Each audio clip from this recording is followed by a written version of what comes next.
All the world's a stage, and all the men and women merely players. A line from Shakespeare's The Tempest. Today we are looking at London's theatre scene and what can be gained from all that is on offer in probably the world centre of theatre. Sorry, New York. Okay, so in this lesson you're going to get a pretty comprehensive guide of what's out there, and also a bit of a guide for phrases you could use when you actually go to the theatre. So, why would you want to go to the theatre in the first place? Well, if you're visiting London, it's probably one of the best things you can do. It's, as I said, it's got this fantastic reputation, deserved reputation for great theatre. It's an opportunity for you to listen to English spoken at a pace for native listeners of English. Okay? If you are a native speaker already, you can be amused by comedy. You can learn new things about yourself and the world around you by watching a tragedy. You can feel the raw emotion of a moving piece of opera. You can laugh with the comics. Because London has it all in terms of live entertainment. There are musicals like The Lion King, like Mary Poppins, all of them, they're there, like running for years on end. The Lion King's been going on for over 10 years. Plays, anything from a small room above a pub to the Olivier Theatre in the National Theatre on the South Bank, a fantastic amphitheatre shaped auditorium. You've got world-class opera. You've got late-night cabaret. What is cabaret? Well, it's an entertainment show where you're going to get different acts, dancers, singers, jugglers, fire breathers. You'll also see in the streets of Covent Garden live performers, stilt walkers, clowns, etc. And Jade touches on that in a video where she's walking around Covent Garden. There are comedies. You can find Shakespearean plays. You can find immersive theatre, which is outside of a normal theatre. Maybe you go to a secret warehouse address and all the action is going on around you as you are immersed in the middle of the action, and you'll be led to different rooms of the building. London. Welcome to London. So, the big theatres. We have the National Theatre on the South Bank of the Thames. It's been there for about 50 years. There are 4 separate theatres within the National Theatre. The most famous of those is the Olivier Theatre, because Laurence Olivier, it's named Olivier Theatre because Laurence Olivier helped to set up the National Theatre in its current location. He was one of the greatest actors of the 20th century, and the Olivier Theatre is a huge theatre, and it's a wonderful place to go and watch a play. Now, the National Theatre periodically, from time to time, has sort of, I think it's Monday night, the £10 season. So not all of the tickets there are really expensive. And you can find a huge range of plays that are on there. Not all will be to your or my liking, okay? But some of the stuff there is excellent. And it's also a fantastic spot to go to in London. It's my favourite spot because you get the views of the river. You can see the city. If you're looking towards the river, theatre's behind you, you'll look up, you see the river up there. Over the bridge, you're straight into the West End, and then you'll see the river stretching upstream, and Vauxhall and the rest of South London to your left.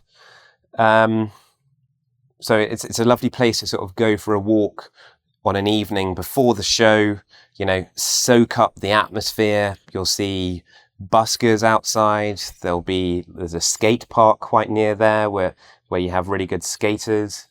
One of the best places in London. The Old Vic is quite near there, near Waterloo train station. So the Old Vic was where the National Theatre used to be. And they have a big theatre there. I've seen 1 or 2 shows there that have been very good. They sometimes get visiting productions. So a theatre company will come and put on a play there.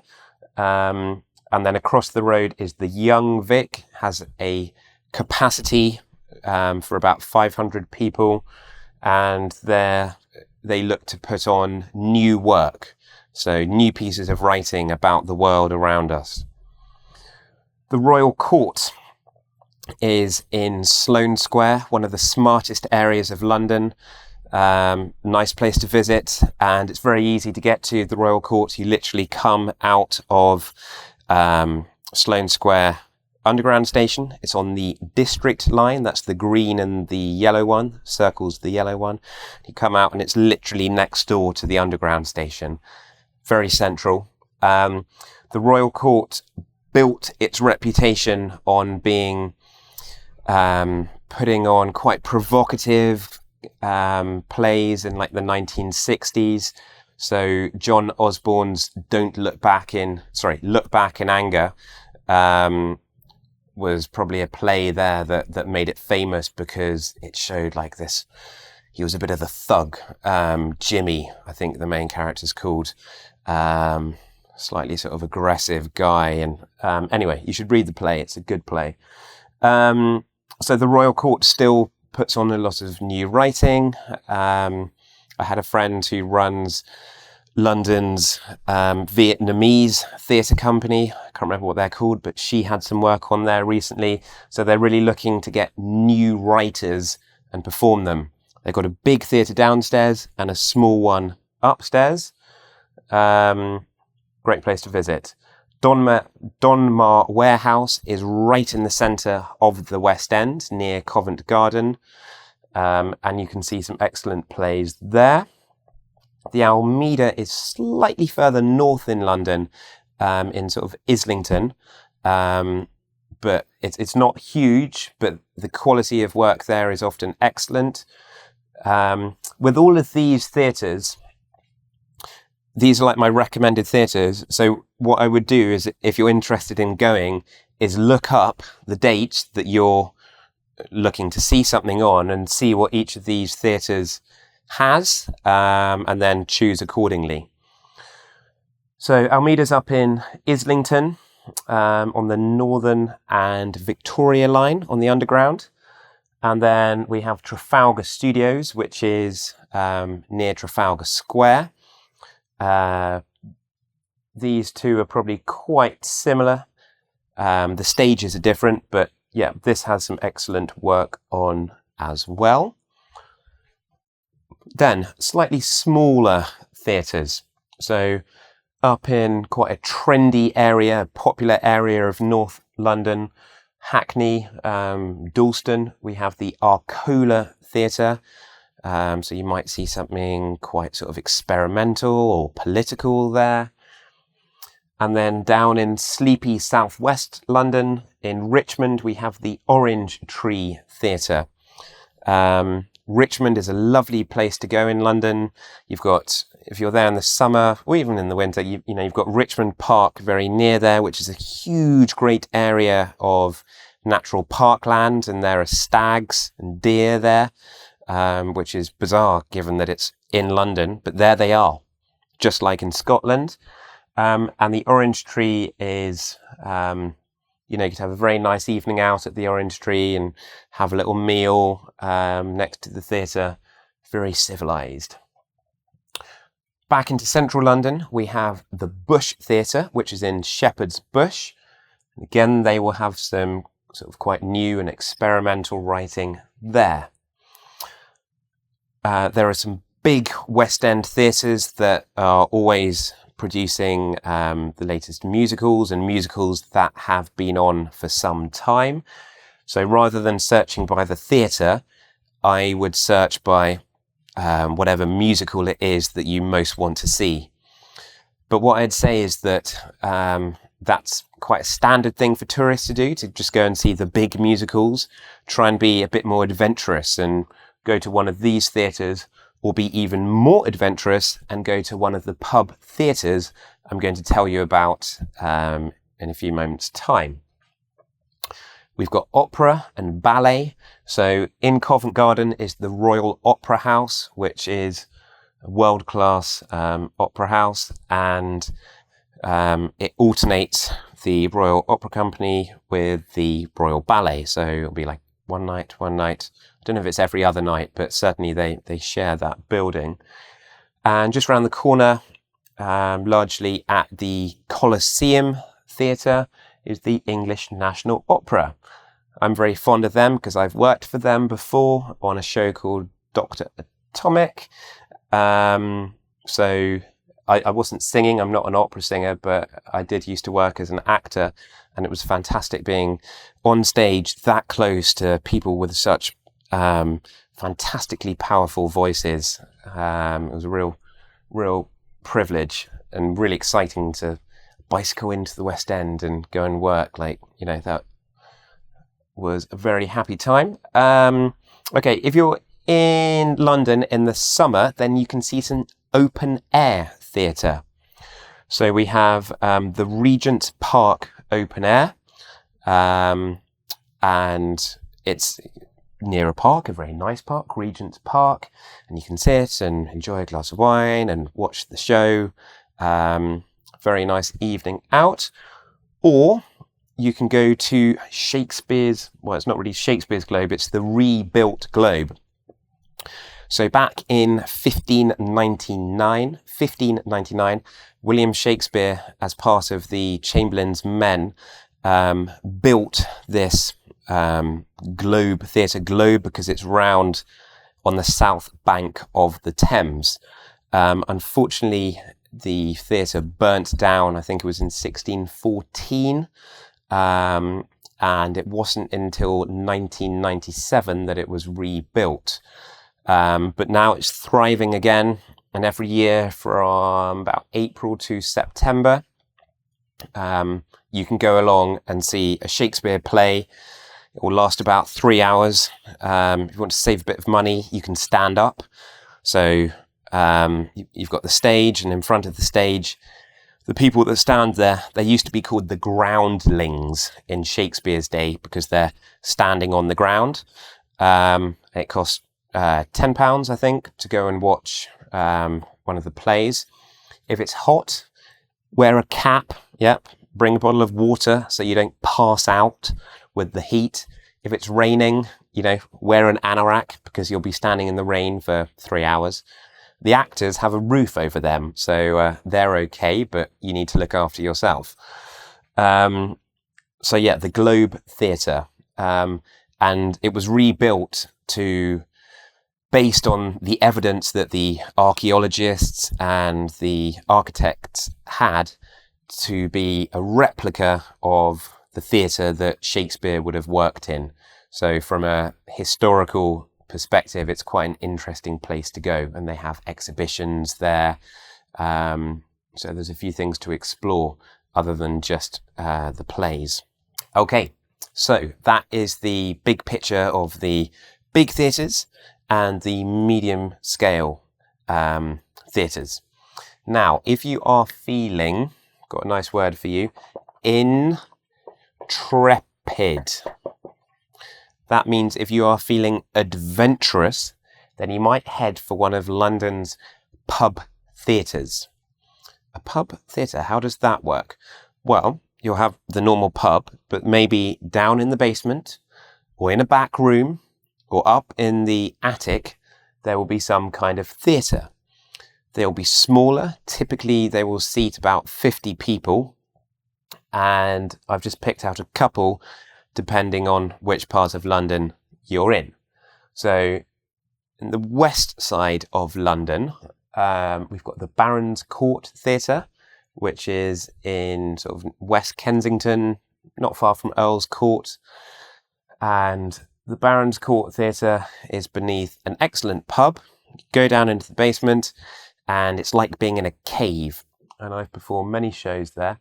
And some of the things there are great. So choose well.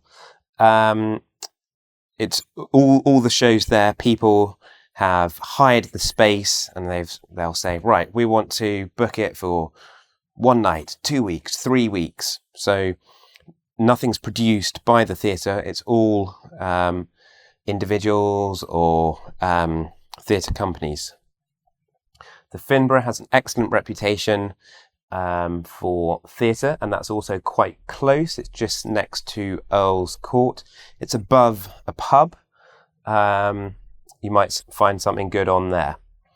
In North London, you've got the King's Head, which is in Islington, nice area of town, and the Old Red Lion, that is above a pub. I've performed there and had an audition there, but they both have a good reputation. In South London, it's not like very far down in South London. It's in Battersea, just south of the river, near Battersea Park. Again, it's quite a nice area of London. I used to live very near there. Theatre 503 is above a pub, and this has a reputation for good new writing. So good place to go. Again, seats about 50, 60.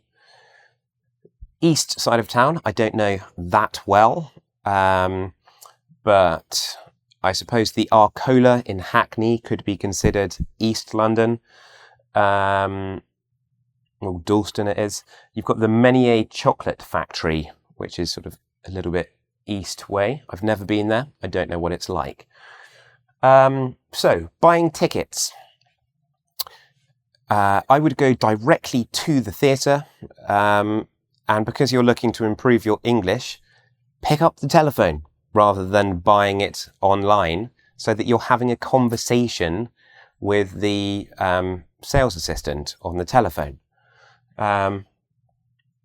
If you are looking for fringe, so what does fringe mean? This is my fringe. It's the edge of your hair. The fringe means the smaller scale theatre, the off West End. West End is the centre. We're looking at the off West End now. How do you find this theatre? You go to the website in the description below, and then you'll get a guide for the current theatre in London. If you're on the telephone, keep it really simple. Hi, I'd like to get 2 tickets for the name of the show, for the date, 22nd of November, please. Do you have any tickets available? Fantastic.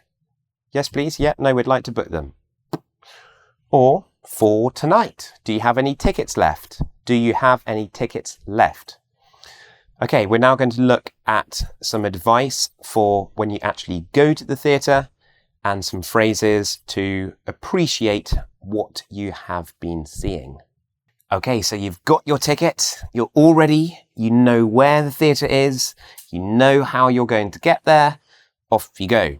Now, I would suggest getting to the theatre 15 minutes early, roughly 10-15 minutes, so that you can enjoy the space that you are in. A lot of the sort of bigger, older theatres are very beautiful inside, and you can take in the architecture and also soak up the atmosphere. Might be worth buying a programme. That way you can read the biographies of the actors, the directors, the designers, and you can read more about the show. Now, if you're going to be watching a Shakespeare show, I would strongly recommend that you read a synopsis of the play before you go. And that applies to native speakers as well. So that, you know, if you know what the storyline is, then you're going to understand much more of the subtleties of Shakespeare's language. Otherwise, you'll be left thinking, what is going on? Okay, so reading the synopsis beforehand. The synopsis is the like summary of what happens in the show. Okay, so we get to the theatre. You've got these tickets.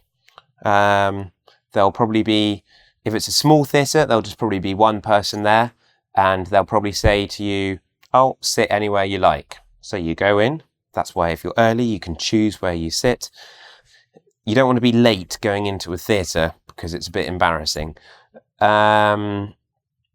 So you say to the person, where are we sitting? They go, okay, it's down there. If it's a big theatre, it will probably be like A, B, C, D, E, F, and then the numbers will go round. So if you need to get past someone who sort of sat there like that, you might say, "So sorry, can I just squeeze past? So sorry, can I just squeeze past? Thank you very much. Thank you. Yep, I think we're sitting here." Da-da-da-da-da, da-da-da-da-da. Great, happy days. Aha, phone off. You do not want your phone ringing in the middle of a theatre show. The actors will not be very impressed. Okay, so we've turned our phone off. We watched the show. Okay, yep, lovely. And then they clap, and it's the interval. It's the break. Bit thirsty. There's a really long queue at the bar. The ice creams cost £400. No, they don't cost quite that much. So that's why I've written here.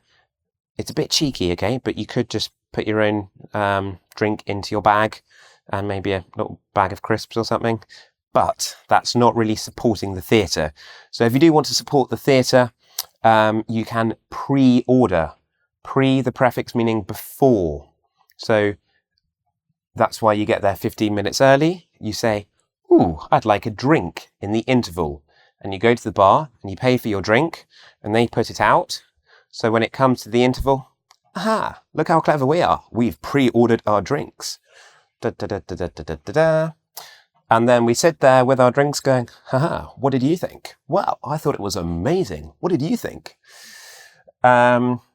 I thought it was fantastic. I thought it was really interesting. I thought it was quite shocking, actually, if it was one of these modern weird plays. Not saying that all modern plays are weird, but some of them certainly can be. Keep the conversation going. Yep. You've paid good money to go and watch the theatre. You want to have a really interesting conversation about what you've seen. Have an opinion. What did you think of such and such a character? What did you think of the music? What did you think of the lighting? What did you think of the costumes? Yeah, keep the conversation going. Okay, good. Then there'll be the second half, and then you can walk away having seen something really interesting, thought about something totally different, and depending on where you are in London, you'll see the great sort of view of the city at night. Now, I've been talking about the entertainment that is on offer in London. Of course, there is fantastic arts and live theatre, etc., to be found in all the regional capitals around the UK. And one particular example of that is the pantomime. Now, the pantomime is pure comedy. Yep. You get some great big old man dressed up as a woman. You get pirates. You get silly songs, silly dances, silly jokes. You throw things at people. It's meant to be silly. Yeah. It happens around Christmas, before and after, and it's light entertainment. Okay. You often get like TV stars coming and being a main part. And it involves some audience interaction. You have to do something. Oh no, what? You have to say things like, he or she's behind you. Huh? So, character facing the audience here looking at the character. Audience know something is about to happen to the character. So they shout, he's behind you. Actor goes, can't see anything. Audience goes, he's behind you. Happens 3 times. And then there's lots of kind of things like, "Oh, no, he's not." And the audience will be like, "Oh, yes, he or she is." Okay, so it's very jokey, a lot of fun, and definitely worth checking out the really small scale pantomimes, because they are less polished, a little bit more authentic. So that pretty much is all we've got time for today. If this has been of any interest to you, please make sure you're one of my subscribers so you get new content helping you to become more fluent in your social and professional English, teaching you aspects of British culture, helping you with exam English, all things English, English, English. Okay, I'm your man. Subscribe. Thank you. To help you remember some of this material, do take the quiz now to just reinforce that learning. And it bids me to bid you farewell, because parting is such sweet sorrow that I should bid adieu till it be morrow.